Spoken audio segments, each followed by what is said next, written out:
Coming up this episode, 2 more terms, a fun interview, and a really neat treasure tip. I'm Tammy Convenal. This is Collectibles Corner TV, the show for savvy collectors.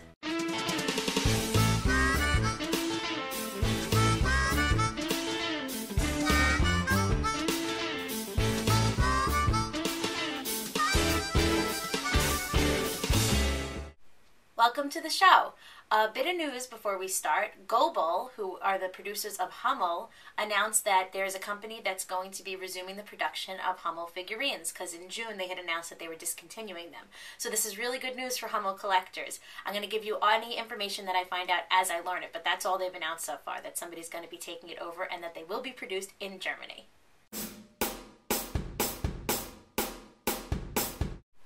The first term I have for you today is broadsheet. A broadsheet is an unfolded sheet of paper printed on one side only.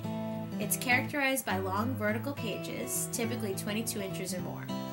The 2 versions of the broadsheets are full broadsheet, which is where the broadsheet's typically folded vertically in half so that it forms 4 pages.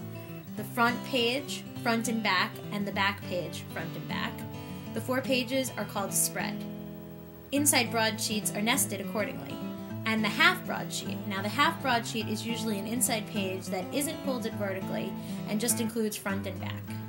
A broadside is an advertisement or announcement printed on such paper, and these are really fun to collect. Carte de visite is often listed as a CDV. It's French for visiting card and also known as CDV. It's a type of photograph that became popular in Europe and the US during the 1860s and 70s. It consisted of a small paper print mounted on cardstock and became quite a bit more popular than the more fragile glass images of the ambrotype. I hope my dog Skoda isn't making anyone dizzy. She keeps bouncing around from one side to the other. So moving on, this show is sponsored by TIAS.com. Now, TIAS.com stands for the Internet Antique Store. They've had this site for over 14 years, and they can really be trusted because all merchants on their system offer a 7-day return policy. There's over 640,000 items for sale, and there's over 500 reputable merchants on the site, so you really know that you're dealing with experts in the field. They have a real toll-free number that you can call directly if you have any issue, and if you don't like the price, most of the dealers accept best offers, so you can tell them what you're willing to pay for it, and chances are they might accept it. So we love it. It's a fantastic place to buy that special collectible that you've been looking for. So check them out, www.tias.com. And we're going to give you an absolutely irresistible offer. If you click on the link on this page to go to TIAS and you buy something, we're going to give you 3 months free of Collectibles for the Future, which is the ultimate resource for savvy collectors. And we're also going to give you a $20 voucher for a classified ad on TIAS. And that will go either in the newsletter you can choose, or it will go on their website. The newsletter does go out to 15,000 people. You can post a want ad or a looking to sell ad. It's a really fantastic way to get the word out there. So that's a $35 value that we're giving you just to buy anything from the TIAS website, just so you try it. So really, you're getting $35 for free, so go nuts. Everything you buy, you're going to get $35 back. So we hope you'll enjoy it. We love the service, we love the site, and we think you will too. Now it's time for a viewer question with Ask Tammy. This question comes from Michelle in Delaware. Michelle writes, Hi Tammy, I recently bought what I think is a Hummel on eBay, but on the bottom it says made in Thailand. Have I been duped? Well, Michelle, unless they listed it as an MI Hummel, you haven't been duped, but you don't have a Hummel from Germany. Hummel's produced by a company called Goebel. Berta Hummel is the original name for Sister Maria Innocentia Hummel, the artist who inspired the MI Hummel figurines. Goebel started to produce these Berta Hummels in more recent years out of a factory in Thailand.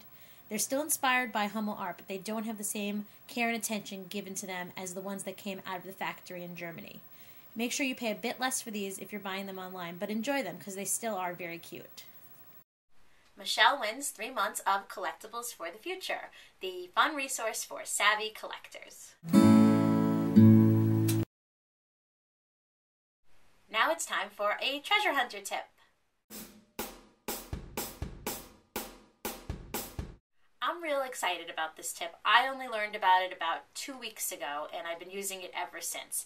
It's called leapfish.com, and it's kind of like Google, but it's just so much more. Leapfish.com is a new experience in searching the internet.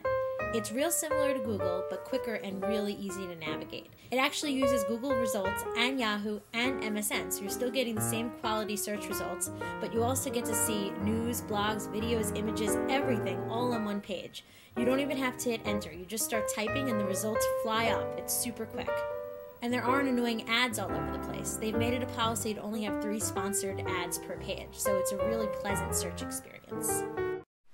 Now, by this time, I think you realize that you don't want to miss an episode because it's totally free, and I think we have a lot of fun learning all kinds of things about collectibles. So if you haven't done so already, please sign up to receive free updates about the show. It's on this page at CollectiblesCornerTV.com, and I'll make sure that you don't miss anything. This week, I traveled right here on Long Island, which is where we filmed this, to Oceanside to meet with Philip Weiss Auctions, Phil we call him, and he's a great auctioneer. He's been in the business for years, and he has a lot of interesting things to say.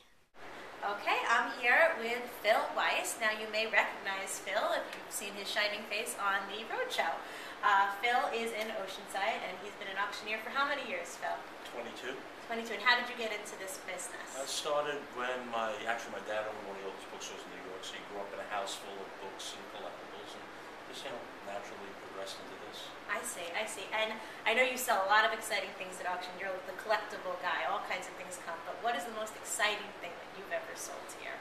Well, I think it was probably, we set a world's record for the highest price for a single U.S. stamp, which was $1,200,000, and that was an inverted 1869 24-cent stamp showing Columbus, and the center of the stamp is flipped upside down inverted. And is it inverted? That wasn't on purpose, was it? No, it's an accident. It is. There's only 3 known copies, and we auctioned one.